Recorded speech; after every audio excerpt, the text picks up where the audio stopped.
Cinema शौकीन सबका स्वागत करता है। आज हम बात करने वाले हैं लेथल सिडक्शन के बारे में। ये कहानी है मार्क नाम के एक लड़के की, जिसकी जिंदगी में एक ऐसी महिला आती है जिसकी उम्र उससे बहुत ज्यादा है, लेकिन मार्क को लगता है कि जितना प्यार ये महिला उससे करती है दूसरा कोई भी नहीं कर सकता। लेकिन धीरे धीरे मार्क को कुछ ऐसी चीजें पता लगती हैं कि उसकी पूरी जिंदगी बदल जाती है।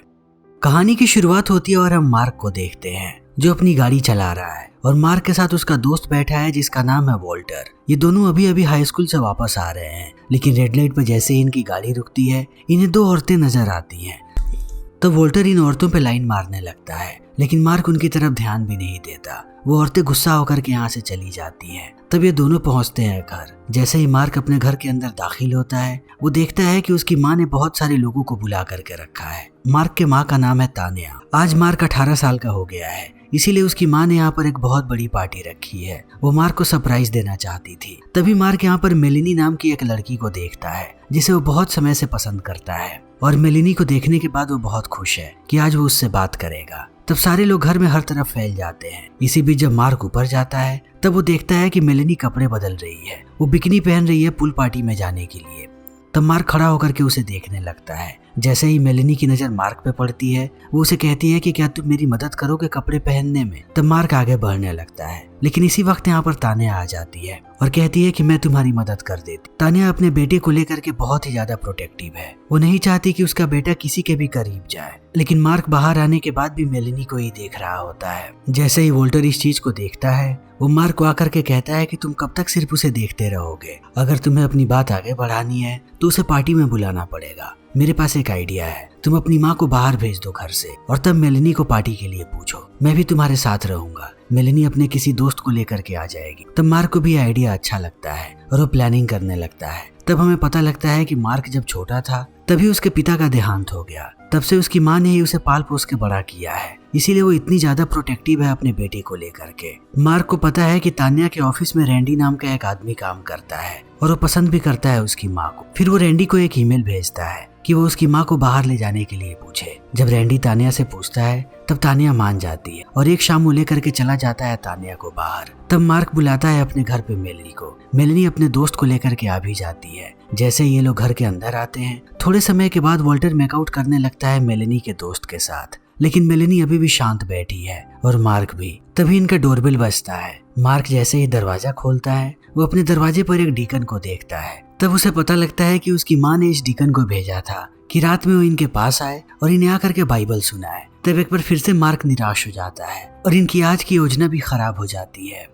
तभी अगले दिन तान्या मार्क को कहती है कि बाहर जाओ और हार्डवेयर की दुकान से इन सारी चीजों को लेकर के आओ। तब मार्क चला जाता है दुकान में। तभी यहाँ पर एक औरत आती है जिसका नाम है कैरिसा। कैरिसा को लगता है कि मार्क यहीं का एम्प्लॉई है। तब वो चीजों के बारे में उससे पूछने लगती है। तब मार्क इस चीज को क्लियर करता है कि वो भी एक कस्टमर ही है, ना कि यहाँ का एम्प्लॉय। तब कैरिसा उसे माफी मांगती है, लेकिन मार्क कहता है कि फिर भी मैं आपकी मदद कर सकता हूँ, मुझे पता है कि ये चीज क्या है। वो उसकी शॉपिंग में मदद करवाता है। तब कैरिसा उसका शुक्रिया अदा करती है। मार्क कहीं ना कहीं यहाँ पर कैरिसा के प्रति आकर्षित हो जाता है और कैरिसा भी मार्क को पसंद करने लगी है। वो जैसे ही बाहर आता है कैरिसा उसे कहती है कि क्या तुम मेरे घर चलोगे? मुझे पता नहीं कि इस चीज को कैसे फिट करना होता है। फिक्र मत करो, ये काम मैं तुमसे फ्री में नहीं करवाऊंगा, मैं तुम्हें इसके बकायदा पैसे दूं। तब मार्क भी चला जाता है कैरिसा के घर और शावर हेड को फिक्स कर देता है। और जैसे ही वो ये बात कैरिसा को बताता है कैरिसा कहती है कि मुझे चेक करना पड़ेगा, और वो मार्क के सामने ही अपने कपड़े उतार देती है और अंदर जाते समय मार्क को कहती है कि क्या तुम अंदर आना चाहोगे, तुम भी इसे टेस्ट कर सकते हो। तब मार्क थोड़ी देर तक सोच में पड़ जाता है, लेकिन अंत में वो अपने आप को नहीं रोक पाता है। वो अपने कपड़े उतारता है और चला जाता है अंदर शावर लेने। तब ये दोनों करीब आने लगते हैं और ये दोनों यहाँ पर कई बार इंटीमेट होते हैं। इंटीमेट होने के बाद जैसे ही मार्क घर पे आता है वो थोड़ा बदला बदला सा लगता है और तान्या इस चीज को नोटिस करती है कि मार्क अब बहुत ही खुश नजर आ रहा है। तब मार्क जाकर के ये सारी बातें बताता है वॉल्टर को कि अभी अभी वो एक औरत के साथ इंटीमेट होकर के आ रहा है जिसकी उम्र 40 साल है। तब वॉल्टर भी दंग रह जाता है। जैसे ही रात होती है वॉल्टर सज धज के आता है बाहर। तब तान्या उससे पूछती है कि तुम कहाँ पर जा रहे हो? वो बताता है कि वो डेट पे जा रहा है। तब तान्या कहती है कि मेलिनी के साथ, लेकिन मार्क कहता है कि नहीं, किसी और के साथ, और इतना कहते हुए वो निकल जाता है। मार्क अभी डेट पर आया हुआ है कैरिसा के साथ। वो कैरिसा को अपने गेम के बारे में बताता है जिसे वो बहुत दिनों से डेवलप कर रहा है। उसका ये ड्रीम प्रोजेक्ट है। तब कैरिसा कहती है कि इंटेल में मेरा एक दोस्त है, वो तुम्हारी मदद कर सकता है। तब मार्क खुश हो जाता है तभी कैरेसा कहती है कि ये काम मैं तुम्हारे लिए फ्री में नहीं करूँ, इसके बदले मुझे कुछ चाहिए। तब मार्क कहता है कि क्या। तब कैरेसा उसके पास आती है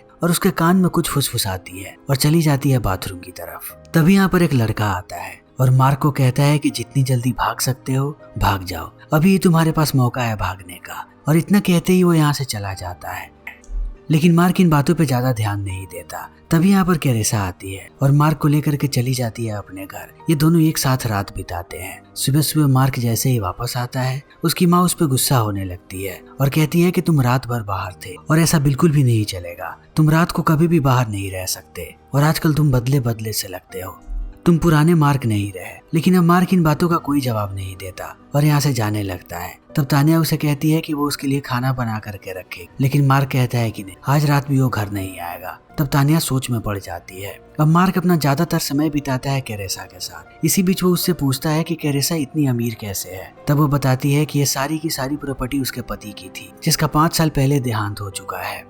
और इन बातों को बताने के बाद कैरेसा मार्क को कहती है कि क्या तुम मुझे लोशन लगा दोगे। तब मार्क उसके पूरे शरीर पे लोशन लगाने लगता है और इसी बीच ये लोग फिर से इंटीमेट होते हैं और वक्त ऐसे ही बीतते रहता है। एक दिन जब मार्क नहा रहा होता है, तभी तान्या उसका फोन उठा लेती है पता लगाने के लिए कि आजकल मार्क कौन सी लड़की के साथ है। और यहाँ पर उसे पता लगता है कैरेसा के बारे में। लेकिन तानिया कैरेसा के नाम के अलावा और कुछ भी नहीं जानती। तभी दूसरी तरफ हम कैरेसा को देखते हैं जो अपनी दवाइयाँ ले रही, लेकिन दवाइयाँ लेने के बाद वो रोने लगती है। ये उसका मेंटल ब्रेकडाउन है। वो अपने घर के शीशे को भी तोड़ती है। फिर जैसे ही शाम होती है, कैरेसा चली आती है मार्क के घर पे और उसे देख करके सारे लोग सरप्राइज हो जाते हैं, खास करके तानिया। जब वो देखती है कि कैरेसा की उम्र और उसकी उम्र सेम है, तब वो और भी परेशान हो जाती है कि मार्क अपनी माँ की उम्र के औरत को डेट कर रहा है। लेकिन कैरेसा सबसे बड़े ही प्यार से बात करती है और ये लोग एक साथ डिनर करने लगते हैं। लेकिन खाने के टेबल पे सब लोग बहुत ही ज्यादा शांत होते हैं। तब कैरेसा सबको बताती है कि आप लोगों को पता होना चाहिए मार्क ने कितना अच्छा ऐप डेवलप किया है। वो ऐप बहुत ही फेमस होने वाला है। मार्क को पूरी दुनिया जानेगी और अगर उसका एक बार ऐप सक्सेसफुल हो गया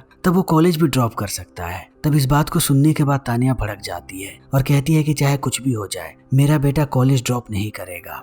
तब कैरेसा कहती है कि कॉलेज छोड़ना ही पड़ता है, कॉलेज आपको कुछ भी नहीं सिखाता। तब तानिया और भी ज्यादा भड़क जाती है और कहती है कि मुझे पता है मेरे बेटे के लिए क्या सही है और क्या गलत, और इस वक्त मैं जानती हूँ कि तुम भी मेरे बेटे के लिए गलत हो। मैं नहीं चाहती कि वो तुम्हारी जैसे औरत को डेट करे। तब इस बात को सुनने के बाद कैरेसा भड़क जाती है और जाने लगती है घर से बाहर। तब मार्क उसके पीछे पीछे जाता है और उससे माफी मांगता है अपनी माँ के गलती के लिए। तब कैरेसा कहती है कि ऐसे दुनिया नहीं चलती, अब तुम बच्चे नहीं हो। असली मर्द अपने डिसीजन खुद लेते हैं। वो हर बात अपनी माँ से नहीं पूछते और हर वक्त अपने माँ के पल्लू से चिपके नहीं रहते हैं। उन्हें पता है कि उन्हें क्या चीज खुशी देती है। मर्दों को अपने खुशियों के पीछे भागना चाहिए और तुम्हें पता है कि तुम्हारी खुशी अभी कहाँ पर है। तभी हम तान्या को देखते हैं जो अंदर रैंडी को कहती है कि एक बार मार्क घर के अंदर आ जाए, वो मुझसे बहुत ही ज्यादा डांट खाने वाला है और आज के बाद मैं नहीं चाहती कि वो इस औरत से मिले भी। तभी तान्या देखती है कि मार्क कैरेसा के गाड़ी में बैठ करके यहाँ से चला गया। तब तान्या और भी ज्यादा भड़क जाती। तभी हम कैरेसा और मार्क को देखते हैं। जैसे ये लोग घर पहुँचते हैं, कैरेसा मार्क के हाथों में हथकड़ी लगा देती है। ये दोनों पुल के अंदर होते हैं और यहाँ पर फिर से इंटीमेट होते हैं। लेकिन दूसरी तरफ अब तानिया बहुत ही ज्यादा परेशान है। वो इंटरनेट पर सर्च करती है कैरेसा के बारे में। तब उसे पता लगता है कि कैरेसा भी एक विधवा है। उसने एक बहुत ही अमीर आदमी से शादी, जिसकी उम्र उससे 2 गुना थी और उसके पति की हाल ही में मौत हुई है। तब अगले दिन तानिया जाती है कैरेसा के घर पे उससे माफी मांगने। जैसे ही कैरेसा यहाँ पर तानिया को देखती है, वो उसकी बेइज्जती करने लगती है। तब तानिया कहती है कि मेरा बेटा तुम्हारा कभी नहीं होगा। उसे जल्दी ही एहसास हो जाएगा कि तुम एक गलत औरत हो। वो अपनी माँ के पास ही लौट करके आएगा। वो तुम्हें छोड़ने वाला है। तब कैरेसा कहती है कि वो तुम्हें छोड़ने वाला है और इतना कहने के बाद वो दरवाजा बंद करती है। तब थोड़ी देर के बाद यहाँ पर मार्क आता है। तब कैरेसा उससे बड़े ही प्यार से बात करती है और कहती है कि मैं चाहती हूँ कि अब से तुम यहीं पर रहो, मेरे साथ तुम मूव इन कर जाओ। तब मार्क कहता है कि ऐसा नहीं हो सकता, मेरी माँ को मेरी जरूरत है, मैं उनके साथ ही रहना चाहता हूँ और वैसे भी 1 महीने के बाद मेरा कॉलेज फिर से स्टार्ट हो रहा है, तब मुझे यहाँ से दूर जाना पड़ेगा। लेकिन अब ये बातें कैरेसा को बहुत बुरी लगती है। तब वो मार्क को कहती है कि अब तुम यहाँ से जा सकते हो। तभी हम तान्या को देखते हैं जो बात कर रही है रैंडी से। वो बहुत ही ज्यादा परेशान है। वो कहती है कि मेरा बेटा एक गलत औरत के चक्कर में पड़ गया है, वो औरत पागल है, वो उसका फायदा उठा रही है, आगे वो कुछ भी कर सकती है। तब रैंडी कहता है कि तुम्हें इस बारे में ज्यादा नहीं सोचना चाहिए। जब लड़कों की उम्र कम होती है तब वो ऐसी गलतियां जरूर करते हैं और वो अपनी गलतियों से ही सीखते हैं। चाहे तुम जितनी भी कोशिश कर लो, मार्क उस औरत के पास जाएगा ही जब तक उसे खुद से अंदाजा ना हो कि वो औरत गलत है। तब तान्या कहती है कि मैं अपने बेटे को इस हाल पे नहीं छोड़ सकती, कि उसे खुद से ये सारी चीजें पता लगे, मुझे कुछ ना कुछ तो करना पड़ेगा। तब रैंडी कहता है कि एक ही रास्ता है, उसकी जिंदगी में किसी नई लड़की को ले आओ। पार्टी में एक लड़की आई थी जिसे मार्क बार बार देख रहा था। तब तान्या कहती है कि हाँ, उसका नाम मेलेनी है, ये एक बहुत ही अच्छा आइडिया है, मैं जल्दी ही मेलेनी को बुलाती हूँ उससे मिलने के लिए। तभी हम मार्क को देखते हैं जिसे कैरेसा वीडियो कॉल करती है और माफी मांगती है आज के लिए, और कहती है कि मैं चाहती हूँ कि तुम अभी के अभी घर आ जाओ। तब मार्क इस बारे में सोचने लगता है। इसी बीच तान्या उसे नीचे बुलाती है। मार्क जैसे ही नीचे आता है वो मेलेनी को देखता है और उसे देखने के बाद बहुत ही ज्यादा एक्साइटेड हो जाता है और कैरेसा को कहता है कि आज वो नहीं आ पाएगा, वो उससे कल बात करेगा। फिर नीचे जाकर के वो बात करने लगता है मेलेनी से।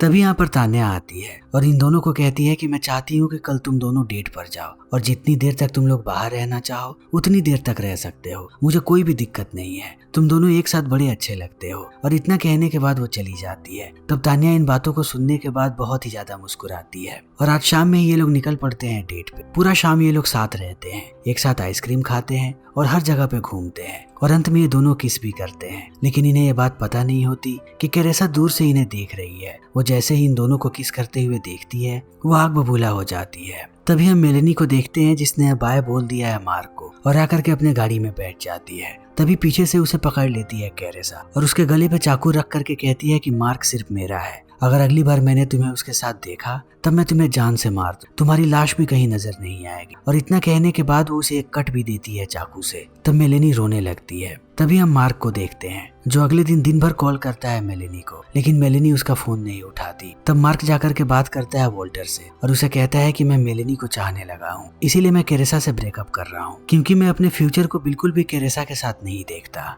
तब इन बातों को सुनने के बाद वोल्टर जाता है कैरेसा के घर और उसे कहता है कि मार्क तुम्हारे साथ ब्रेकअप करना चाहता है, मुझे पता है कि तुम्हें इस बात को सुनने के बाद बहुत ही ज्यादा बुरा लगेगा, तो अगर तुम चाहो तो मेरे कंधे पर सर रख के रो सकती हो। वोल्टर यहाँ पे कहना चाहता है कि वो मार्क की जगह लेना चाहता है। तब इन बातों को सुनने के बाद कैरेसा बहुत ही ज्यादा गुस्सा हो जाती है और वो धीरे से चाकू को बाहर निकालती है। तभी दूसरी तरफ हम मार्क को देखते हैं जो वीडियो कॉल करता है मेलेनी। तब वो देखता है कि मेलेनी अंधेरे में बैठी हुई है, उसका चेहरा ठीक से नजर नहीं आ रहा। तब वो पूछता है कि तुम अंधेरे में क्यों बैठी, लेकिन मेलेनी कहती है कि आज के बाद मुझे कॉल मत करना, मैं तुमसे कोई भी बात नहीं करना चाहती। तब मार्क पूछता है कि आखिर हुआ क्या है, मुझे कुछ तो बताओ, लेकिन मेलेनी कुछ भी नहीं बताती और फोन काट देती है। तभी उसे कैरेसा का वीडियो कॉल आता है। कैरेसा कहती है कि इंटेल में जो मेरा दोस्त था वो तुमसे मिलना चाहता है, उसे तुम्हारा आइडिया वाकई में अच्छा लगा है। तब मार्क भी चला जाता है कैरेसा के घर और यहाँ पर उसकी मुलाकात होती है इंटेल के एम्प्लॉय से, जो उसे कहता है कि तुम्हारा ऐप बहुत ही अच्छा है, लेकिन किसी और कंपनी ने ऐसे ही सिमिलर ऐप को लॉन्च किया है, तो अब हम इस ऐप को लॉन्च नहीं कर सकते, लेकिन इस ऐप को देखने के बाद हमें पता है कि तुम कितने काबिल हो, इसीलिए हम तुम्हें जॉब ऑफर कर रहे हैं, अगर तुम चाहो तो इंटेल में जॉब कर सकते हो। और इतना कह के वो कार्ड दे करके चला जाता है। तब मार्क भी बहुत ही खुश होता है और कैरेसा उसे कहती है कि अब तुम नौकरी कर सकते हो, तुम्हें कॉलेज वापस जाने की जरूरत नहीं है। तब मार्क कहता है कि नहीं, मैं कॉलेज वापस जाऊंगा, मुझे अपना रास्ता खुद से बनाना है,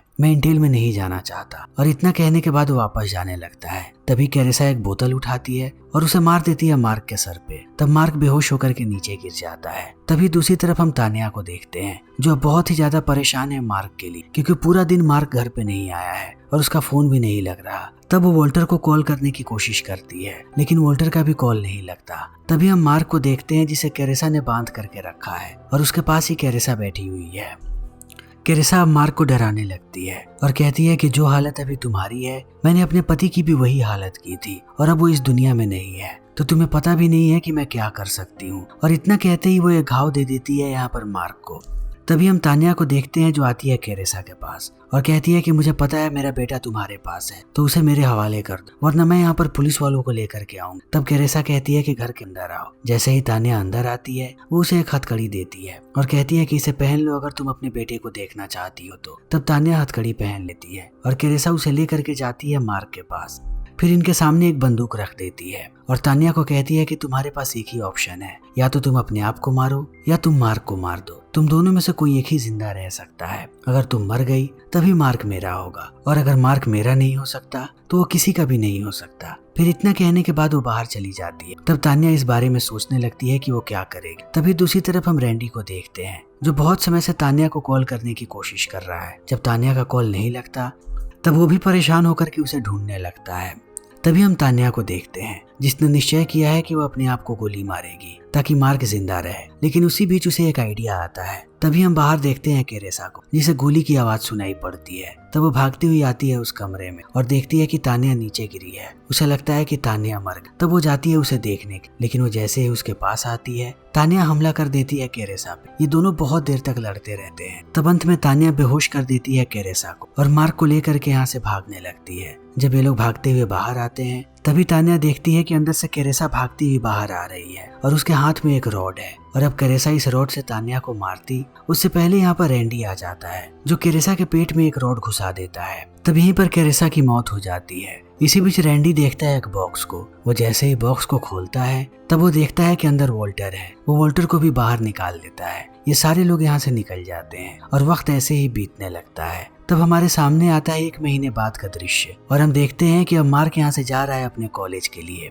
और मेलेनी भी उसके साथ जा रही है। तब तान्या बहुत भावुक होती है क्योंकि पहली बार वो अपने बेटे को अपने आप से इतना दूर भेज रही है, लेकिन वो जानती है कि उसे ये करना पड़ेगा। तब मार्क सबसे गले मिलता है और यहाँ से निकल जाता है। तभी हम वॉल्टर की नई गर्लफ्रेंड को देखते हैं। वो भी एक विधवा है और बहुत ही अमीर है। और वॉल्टर की गर्लफ्रेंड को देखने के बाद अब तान्या सोच में पड़ जाती है और इसी के साथ ये फिल्म यहीं पे खत्म हो जाती है। तो दोस्तों हमारी आज की ये वीडियो यहीं पे खत्म होती है। अगर आपको हमारी ये वीडियो पसंद आई हो तो इसे लाइक करें, शेयर करें और चैनल को सब्सक्राइब करें। Thank you.